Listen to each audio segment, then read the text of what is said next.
Hello everyone, आज हम BSc second year के फर्स्ट पेपर की फर्स्ट यूनिट को पढ़ेंगे, जिसमें आज हम पढ़ेंगे बाल जनेऊ प्रमेय। देखिए, पिछले वीडियो में हमने बाल जनेऊ प्रमेय का पहला पार्ट प्रूव कर चुके हैं, तो आज हम दूसरा पार्ट प्रूव करेंगे। तो उससे पहले एक बार इसका कथन देख लेते हैं। यदि फलन एफ समृत अंतराल ए बी में कंटिन्यूअस है तथा एफ ए और एफ बी दोनों कैसे हैं, विपरीत चिन्ह वाले हैं। ठीक है, तो इंटरवल ए बी में कम से कम एक बिंदु सी अवश्य एग्जिस्ट करेगा। मतलब एक बिंदु सी इस प्रकार होगा जिस पर कि फंक्शन की वैल्यू क्या आ जाए, 0। देखिए, ये हमने ग्राफ से भी देखा था कि एफ ए और एफ बी कैसे हैं, अपोजिट चिन्ह के। तो एक हमने पॉजिटिव ले लिया था, एक नेगेटिव लिया। फंक्शन कंटिन्यूअस है तो इन दोनों के बीच में हमने ग्राफ खींचा तो वो कैसा आया, बिल्कुल लगातार आएगा, कहीं से टूटेगा नहीं। तो हमें देखिए, ग्राफ खींचने पर हमें अपने आप ही एक बिंदु मिल गया यहाँ पर, जैसे इसको हमने सी मान लिया, जहाँ की फंक्शन की वैल्यू क्या आई, 0 आई। ठीक है, ये हमारे ग्राफ से समझ। तो हमने पिछले वीडियो में क्या लिया था कि एफ फंक्शन में क्या है, कंटिन्यूअस फंक्शन है। एफ ए भी कैसे विपरीत चिन्ह के हैं, ये हमें दिया हुआ है। ठीक है, तो हमने क्या माना था, एफ ए पॉजिटिव तथा एफ बी को कैसे माना था, नेगेटिव। ठीक है, तो फिर हमें इस थ्योरम को प्रूव करने के लिए हमने एक माना, ए बी का एक सबसेट एस को माना। उसको कैसे परिभाषित किया कि इसमें वो एलिमेंट हैं ए बी के जिनमें कि हम फंक्शन की वैल्यू रखें तो वो कैसा है, पॉजिटिव। तो एस में केवल वही ए बी के वही पॉइंट आएंगे जिस पॉइंट को हम फंक्शन में रखें तो फंक्शन की वैल्यू कैसी आए, पॉजिटिव। ठीक है, यदि कोई नेगेटिव आता है तो वो एस में शामिल नहीं है, जिससे हमने देखा था कि एस खाली नहीं है क्योंकि उसमें कम से कम ए तो आएगा ही। तो हमने वहाँ पर दो पार्ट प्रूव करने थे। एक तो हमने क्या किया करना था कि एक तो हमें प्रूव करना था कि सी क्लोज इंटरवल ए बी का एलिमेंट है। इसमें हमने प्रूव किया कि सी ए का अवयव नहीं है, सी बी का अवयव नहीं है। ठीक है, यही प्रूव करना था। तो सी किसका आ जाएगा, अपने आप ही ए बी का एलिमेंट आ जाएगा। ठीक है, ये हम पहले प्रूव कर चुके हैं। आज हम प्रूव करेंगे कि एफ सी, द सी तो हमें मिल गया और वो सी कैसा मिला कि उसकी वैल्यू किसके बराबर आई, 0 के बराबर आई। ठीक है, अब ये प्रूव करना है। तो इसे हम कंट्राडिक्शन से प्रूव करेंगे, मतलब विरोधाभास के। तो मतलब हम मानेंगे एफ सी 0 के बराबर नहीं है। ठीक है, क्योंकि थ्योरम प्रूव करने के आपको पता है दो तरीके होते हैं, एक तो डायरेक्ट ही करो, एक होता है उसको विरोधाभास के द्वारा प्रूव करो, मतलब उल्टा मानते हैं। तो ये हमें प्रूव करना है। तो इसे प्रूव करने के लिए हमने मान लिया विरोधाभास के द्वारा प्रूव करेंगे हम। लिख दीजिए,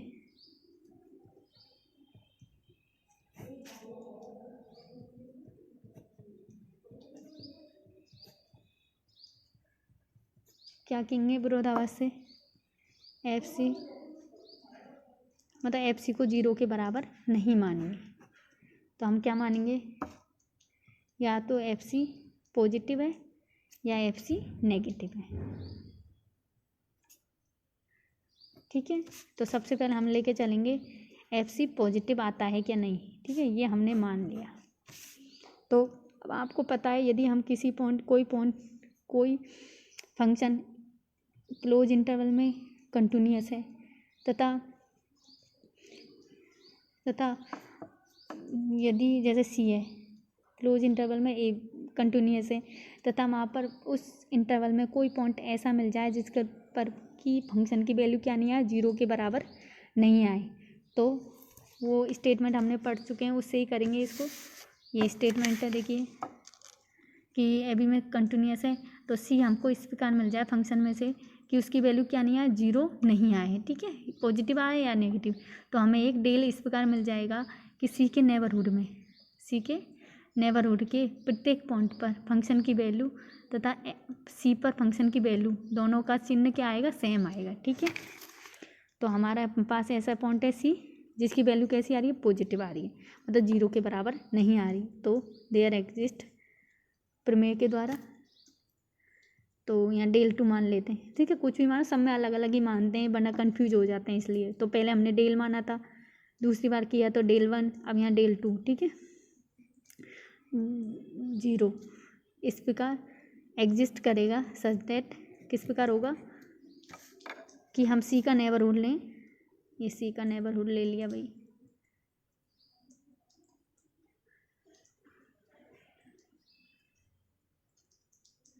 किसी का नेबरहुड ले लिया हमने फॉर ऑल, फंक्शन की वैल्यू कैसी आएगी, ये मतलब सी के नेबरहुड में ये एफ सी पॉजिटिव है तो ये भी कैसा आएगा पॉजिटिव। ठीक है, ये हम पहले कर चुके हैं तो इसमें ज़्यादा वो नहीं है कि एफ सी कैसा आ गया, एफ एक्स कैसा आ गया पॉजिटिव, मतलब इस सी के नेबरहुड में, मतलब ये सी है, सी का ये नेबरहुड है, इस पे फंक्शन की वैल्यू कैसी आएगी पॉजिटिव आएगी। ठीक है, अब हम कहते हैं कि इसमें से हमने कोई पॉइंट ले लिया, डी ले लिया। ठीक है, क्या ले लिया डी, या फिर कुछ और ले लीजिए। देखिए हमारे बुक में मान रखा है इन्होंने सी प्लस डेल थ्री ले लिया। ठीक है, तो आप कैसे भी कर लो, डी मान लो या सी प्लस डेल थ्री मान लो। ठीक है, तो हम तो डी लेके चल लेते हैं ना, ज़्यादा कन्फ्यूजन होने की बात नहीं है, बस ये समझने की बात है कि हमने इस मतलब इस इंटरवल में एक पॉइंट ले लिया डी। ठीक है, अब देखिए डी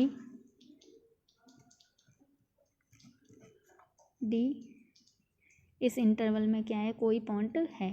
ठीक है, डी हमने इंटरवल का कोई पॉइंट ले लिया और वो भी इधर लिया, मतलब इससे बड़ा है सी से, सी के, तो डी किसका एलिमेंट हो गया, एस का आएगा, आएगा ना। क्यों, क्योंकि देखिए इसमें वही पॉइंट आता है, एस में वही पॉइंट आते हैं जो ए बी के पॉइंट हो, क्लोज इंटरवल ए बी के पॉइंट हो। ठीक है, ये तो कोई चीज़ नहीं, ये तो ए बी का ही पॉइंट है, ए बी में से ही आ रहा है ये पॉइंट, है ना, आ रहा है ना, ये ए बी कोई हमारा इंटरवल है, इसमें ही कोई पॉइंट है डी। ठीक है, तो साथ में उस पॉइंट की वैल्यू हम फंक्शन में रखें तो वो क्या है पॉजिटिव आए। अब देखिए डी इसी मतलब इस सी के नेबरहुड में से है, तो इस नेबरहुड के तो हमको फिक्स पता है कि इसमें से तो हम कोई सी भी वैल्यू रखेंगे तो वो फंक्शन की वैल्यू कैसी आएगी पॉजिटिव। ठीक है, सी यहाँ लिख लीजिए, सी इसका पॉइंट है तो एफ डी कैसा होगा पॉजिटिव होगा, फिक्स है। ठीक है, एफ डी कैसा होगा पॉजिटिव, तो इसका मतलब हो गया कि डी किसका एलिमेंट है, एस का एलिमेंट है। ठीक है, हमने क्या माना था, हमने माना था कि सी एस का क्या है उच्चक है। ठीक है, देखिए उच्चक क्या होता है, उच्चक वो होता है कि उच्चक किसी भी सेट का सबसे बड़ा एलिमेंट होता है। ठीक है, तो भाई हमने एस का उच्चक सी मान लिया। ठीक है, लेकिन सी से भी बड़ा एक एलिमेंट हमको मिल गया डी। ठीक है, सी से भी बड़ा कौन सा सी, हमने ये माना था सी एस का उच्चक है। ठीक है, ये बस यहाँ समझने की बात है कि सी एस का क्या है उच्चक है, तो उच्चक का मतलब होता है कि किसी भी सेट का सबसे बड़ा एलिमेंट उच्चक होता है। तो इसका मतलब है ये हमने माना था, तो हमारा मतलब हो गया कि एस में सबसे बड़ा एलिमेंट क्या है सी। इसके हिसाब से तो यही है कि एस में सबसे बड़ा एलिमेंट क्या है सी, लेकिन हमने यहाँ एक पॉइंट और मान लिया था डी, तो इसके हिसाब से तो सी से भी बड़ा आ गया डी, डी तो क्या है सी से भी बड़ा है। ठीक है, तो लेकिन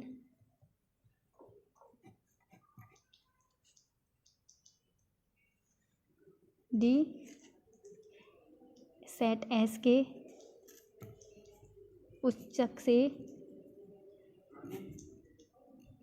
बड़ा अवयव है, बड़ा है, तो यह तो गलत बात हो गई, क्योंकि हम उच्चक सबसे बड़ा एलिमेंट होता है, लेकिन हमने जब कोई पॉइंट लिया था वो भी उसका उच्चक से भी बड़ा आ गया, तो ये तो गलत है, मतलब जो हमने माना है वो चीज़ गलत प्रूव हो गई। तो क्या है, तो यह एक विरोधाभास कर रहा है, क्योंकि हम मान के चल रहे हैं कि सी उसका उच्चक है और साथ में लिया था कि ये पॉजिटिव है, ये हम मान के चले थे कि ये पॉजिटिव है, तो उससे तो ये आ गया कि डी उसका एलिमेंट उच्चक से भी बड़ा एलिमेंट आ गया, तो मतलब जो हमने शुरू में माना था वो चीज़ गलत है, मतलब जो हमने यहाँ माना था वो गलत है, क्योंकि हम खुद ने शुरू में ले लिया था कि सी उसका उच्चक है, ये तो हमने फिक्स कर लिया था कि सी उसका उच्चक है, लेकिन यहाँ तो कुछ और ही आ गया कि डी उच्चक से भी बड़ा आ गया, लेकिन उच्चक तो किसी भी सेट का सबसे बड़ा एलिमेंट होता है, ठीक है, विरोधाभास है। तो जो हम मान के चले थे ना कि ए भी क्या है, पॉजिटिव, तो ये गलत है, पॉजिटिव नहीं है, क्योंकि इसको ही लेके हमारे पास यही आया था कि डी उच्चक से भी बड़ा एलिमेंट आ गया था, इसको लेके चले थे जब भी, ठीक है। अब दूसरा केस करते हैं, एफ सी क्या है, छोटा है, ठीक है। तो there exist del for greater than 0 such that कि हम डेल फॉर का नेबरहुड लें, सॉरी सी का नेबरहुड लें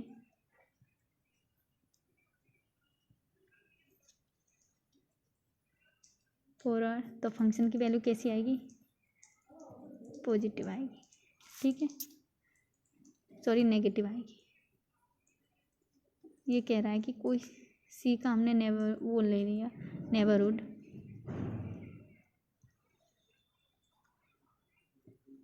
ठीक है। तो यहाँ पर क्या कह रहा है, ये सी का हमने कोई नेबरहुड ले लिया, ठीक है। इसमें फंक्शन की वैल्यू कैसी आ रही है, नेगेटिव आ रही है, क्या आ रही है, नेगेटिव। तो जो भी हम यहाँ ए ले लें, जो भी इस इंटरवल के बीच में कोई भी पॉइंट लेंगे उसकी वैल्यू कैसी आएगी, नेगेटिव ले आएगी, ठीक है। तो अब तो देखिए हमने माना था कि एस समुच्च एस का सी सॉरी समुच्च एस का उच्चक सी है। देखिए इस थ्योरम में कुछ नहीं है, एक तो वो स्टेटमेंट था कि यदि वो पॉजिटिव है तो उसके नेबरहुड के प्रत्येक पॉइंट क्या होंगे, पॉजिटिव होंगे। साथ में उच्चक, ये उच्चक वाली, उच्चक क्या होता है, केवल इतना कॉन्सेप्ट क्लियर रखती है, उच्चक किसी भी सेट का सबसे बड़ा एलिमेंट होता है, केवल यही है, उच्चक है। अब ये कह रहा है कि भाई इसका उच्चक है, सेट का उच्चक है, तो और हमारा ये निकल रहा है कि इस नेबरहुड में कोई भी पॉइंट है वो सब कैसे आएंगे, नेगेटिव आएंगे। तो इसके मतलब तो सी इसका पॉइंट ही नहीं है। यदि हम सी को उच्चक लेके चल रहे हैं तो हम एक और पॉइंट हम मान सकते हैं, यहाँ पे हमने एक और पॉइंट मान लिया डी डैश, ठीक है, क्योंकि सी आ रहा है, सी को उच्चक ले रहे हैं, तो सी यदि सी सेट में जब ही आएगा जब उसका वो पॉजिटिव होगा, ठीक है ना। तो इसलिए हमने एक ले लिया, एक पॉइंट ले लिया डी डैश, ठीक है। तो कोई बिंदु, बस इसे प्रूव करने के लिए तुम्हें क्या करना है, वो नेबरहुड में कोई पॉइंट लेना है सी से बड़ा डी डैश, उधर ऊपर डी लिया था तो यहाँ पे डी डैश ले लीजिए, ठीक है, डी डैश अवयव है एस का, ठीक है। तो ये हमने ले लिया कि कोई डी डैश एस का अवयव है, तो इस हिसाब से तो एफ डी डैश कैसा होना चाहिए, पॉजिटिव होना। ये हमने लिया कि कोई सी से बड़ा एलिमेंट है डी डैश, ठीक है। तो इस हिसाब से तो डी डैश कैसा होना चाहिए, पॉजिटिव होना चाहिए। लेकिन हमारी थ्योरम क्या आई थी कि यदि ये पॉजिटिव है तो सी के नेबरहुड के प्रत्येक पॉइंट पर वुड क्या आएगा, नेगेटिव आएगा, क्या आएगा, नेगेटिव। लेकिन हम तो कह रहे कि ये एस का एलिमेंट है, हमने बोल दिया कि भाई ये सी इसका एलिमेंट है, तो डी डैश भी इसी सेट का एलिमेंट है, तो डी डैश कैसा आना चाहिए, पॉजिटिव। लेकिन जो हमने यहाँ किया था उस स्टेटमेंट से, पुरानी पूर्व प्रमेय की स्टेटमेंट से कि सी के नेबरहुड के, सी का ये नेबरहुड है, इसमें हम कोई भी पॉइंट लेंगे तो उसका क्या आएगा, नेगेटिव आएगा, क्या आएगा, नेगेटिव।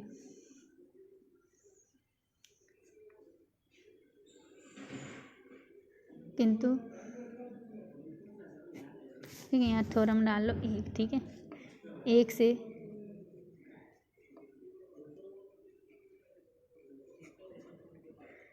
से एफ डी डैश कैसा आएगा, नेगेटिव आएगा। लेकिन ये दोनों चीज़ उल्टी आ रही हैं, ये हमारा पॉजिटिव आया क्योंकि एस का एलिमेंट माना, एस इसका ये एलिमेंट डी जैसे ये नेगेटिव आ रहा है इससे, तो ये जो हम शुरू से ये विरोधाभास दिखा रहे हैं आपस में, तो जो चीज़ हम मानी थी वो गलत है, यह भी विरोधाभास है।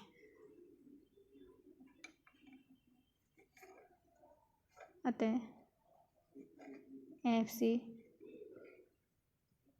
0 की, एफ सी किसके बराबर है, 0 के।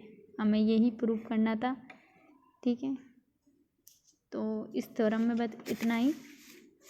Thank you.